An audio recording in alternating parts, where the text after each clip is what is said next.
Not gonna lie guys, the lineup of animated films this year looks pretty shit. Aside from Early Man, I really don't care for what's coming out. The trailers don't sell me enough to want to see them, even if they are sequels to films I thoroughly enjoyed. And I'm sure it doesn't matter how terrible Incredibles 2 may be, it'll probably still get its Oscar because the Academy doesn't give a shit about more deserving films in the category. However, a familiar looking style revives itself to shed some light on the animation scene. So let's talk about Wes Anderson's Isle of Dogs.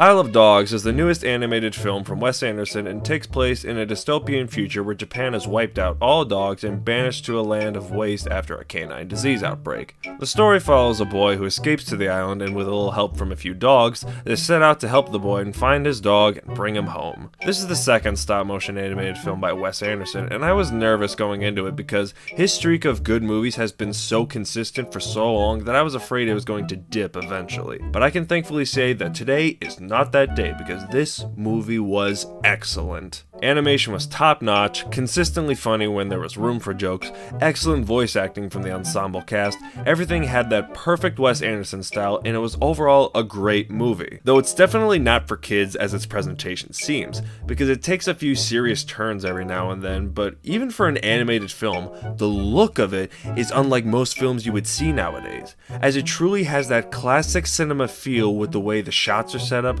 reminding me a lot of films like Citizen Kane with just the gorgeous layout and presentation. Though it can be hard for me to decide what my favorite Wes Anderson movie is, I think this film excels in its cinematic presentation and morals, making it stand out a bit from the typical Wes Anderson style. So far, this is my favorite animated film of the year, and most likely it's gonna stay that way for the rest of 2018. I can't really recommend the movie as of now because it's been taken out of theaters and I'm a little late on this review, but I wanted to show respect to this film for anyone who wants to check it out on its home release. Wes Anderson has really outdone himself this time, and I can't recommend this film enough. When it hits store shelves, give it a watch and see for yourself.